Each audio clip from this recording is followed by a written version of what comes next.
responsável pelo recolhimento do ISS. Porque eu poderia dizer, então, em relação a essa pergunta, que pode ser tanto prestador como tomador. Quem que paga o ISS? Pode ser tanto prestador como o tomador. Mas se eu perguntar para vocês, quem é o contribuinte do ISS? Quem é o contribuinte do ISS? O contribuinte do ISS é aquele que pratica o fato gerador. E o fato gerador do ISS, você sabe muito bem, o fato gerador do ISS é a prestação de serviços. Portanto, o contribuinte do ISS é o prestador do serviço. É ele o contribuinte de direito, é ele o digamos, é ele que tem que pagar o ISS. É aquele que está previsto em lei como aquela pessoa que pratica o fato gerador. O ISS deve ser recolhido pelo contribuinte, que é o prestador do serviço. Mas para quem está pensando, e o tomador do serviço? Não é ele que eventualmente paga o ISS? Cuidado, o tomador não se confunde com o contribuinte. O tomador do serviço, ele é responsável. Ou melhor, o tomador do serviço pode ser responsabilizado pelo recolhimento do ISS. Ora, o contribuinte tem que pagar o ISS, mas muitos municípios levam a responsabilidade pelo recolhimento do ISS para o tomador. Informando claramente, portanto, que quem contrata o ISS fica obrigado a recolher aos cofres públicos municipais aquele imposto que o contribuinte, que o prestador deve pagar, mas que é ele, tomador, que tem que levar aos cofres públicos municipais. Devo perceber, a gente não pode confundir essas duas figuras, do contribuinte com o responsável. Quem paga o ISS é o contribuinte do imposto, é o prestador do serviço. O tomador, neste caso, ele seria mero responsável, responsabilidade essa identificada pela Lei Complementar número 116 de 2003. Ficou claro, então, em relação a essa nossa quinta questão a respeito desse imposto. Fique aqui, não saia, nós temos no nosso próximo bloco o X da questão, onde eu vou analisar então aquelas duas perguntas referentes ao exame da ordem. É só mais um instante.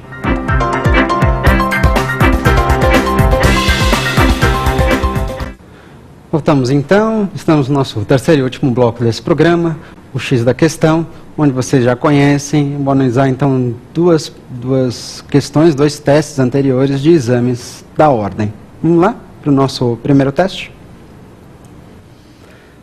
Caiu na prova de Minas Gerais, na primeira do ano de 2009, a pergunta é: segundo a Constituição Federal, cabe a lei complementar. Letra A: conceder isenção de tributos estaduais e municipais em casos de relevante interesse público nacional. Letra B: fixar as alíquotas máximas e mínimas do imposto sobre serviços de qualquer natureza.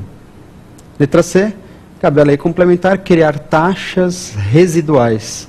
E letra D: cabe à lei complementar dispor sobre derrogações parciais do princípio da noventena ou anterioridade nonagesimal.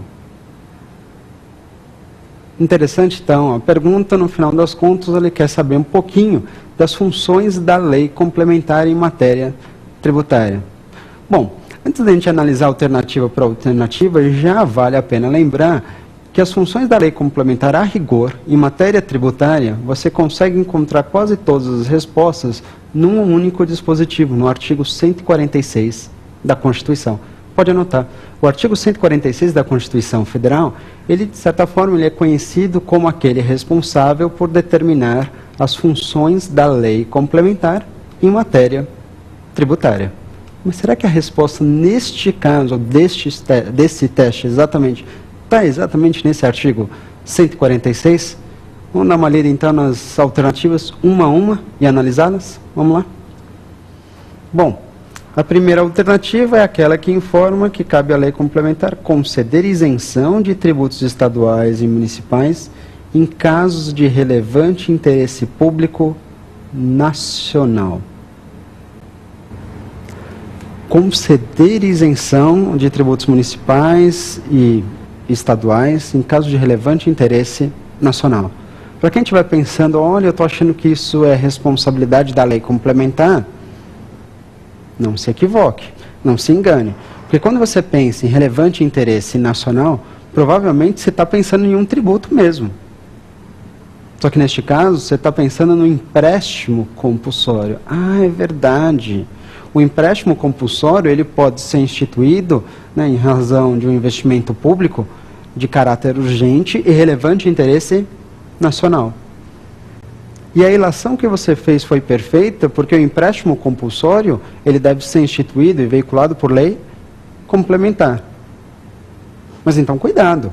O empréstimo compulsório, verdade, é por lei complementar e ele pode ser instituído quando a União tiver necessidade de realizar um investimento público de caráter urgente e relevante interesse nacional. Não há autorização constitucional para, em caso de relevante interesse nacional, a lei complementar, isentar ou conceder isenções para tributos estaduais e municipais. Simplesmente a Constituição não permite uma situação como essa. Você, olha, por conta de um relevante interesse nacional, a lei complementar pode conceder isenção de tributos estaduais e municipais. Isso não existe. Portanto, a alternativa A ela está errada, a alternativa A está equivocada. Vamos passar para a próxima alternativa e verificar se essa está melhor ou não. Vamos lá, letra B. A letra B informa, então, que cabe à lei complementar fixar as alíquotas máximas e mínimas do imposto sobre serviços de qualquer natureza. Lembra desse tema? A gente comentou logo no início do programa. A lei complementar em relação ao ISS, ela não tem que determinar as alíquotas desse imposto? A lei complementar do ISS, ela realmente fixa as alíquotas desse imposto. Quais alíquotas? A alíquota máxima e a alíquota mínima. Melhor, eu tinha dito para vocês que a alíquota máxima era fixada pela lei complementar, que é num teto de 5%. Ocorre que a alíquota mínima, embora devesse ser prevista pela lei complementar, a lei complementar responsável não o faz, valendo, neste caso, o artigo 88 do ato das disposições constitucionais transitórias, artigo esse que dispõe que, então, a alíquota, enquanto a lei complementar não informar nesse sentido, a alíquota mínima será de 2%. Sendo assim, em relação à alternativa B, que diz que cabe à lei complementar fixar as alíquotas máxima e mínima do ISS, em razão de tudo isso que a gente informou, a alternativa B, pode marcar, ela está correta, ela está perfeita, porque embora a lei complementar não determine as duas alíquotas, até esse momento, é responsabilidade dela sim fixar. Alternativa correta, mais uma vez, repiso, é a alternativa B de bola. Vamos passar então para a próxima alternativa, só para verificar porque as duas outras, a C e a D, estão equivocadas. C diz que cabe à lei complementar criar taxas residuais. Você lembra da competência residual? A competência residual é uma competência que a Constituição Federal entregou para a União. Verdade, só a União tem competência residual, nenhum outro ente político que não seja a União tem a competência residual. Por força dessa competência, a União, e somente ela, exclusivamente ela, mas ninguém, poderá instituir novos impostos e inclusive novas contribuições sociais. Percebeu o que eu falei? A competência residual permite que a União possa instituir novos impostos e novas contribuições sociais. Em algum momento eu falei que a União poderia instituir novas taxas. Existem taxas residuais? Não, existem o quê? Impostos residuais. Existem novas contribuições ou contribuições sociais residuais. Taxas residuais simplesmente não existem. Portanto, é verdade, a alternativa C ela está errada. A alternativa C está errada. Tudo bem? Vamos passar para a próxima alternativa, finalizando aqui só para perceber o que está errado na última delas.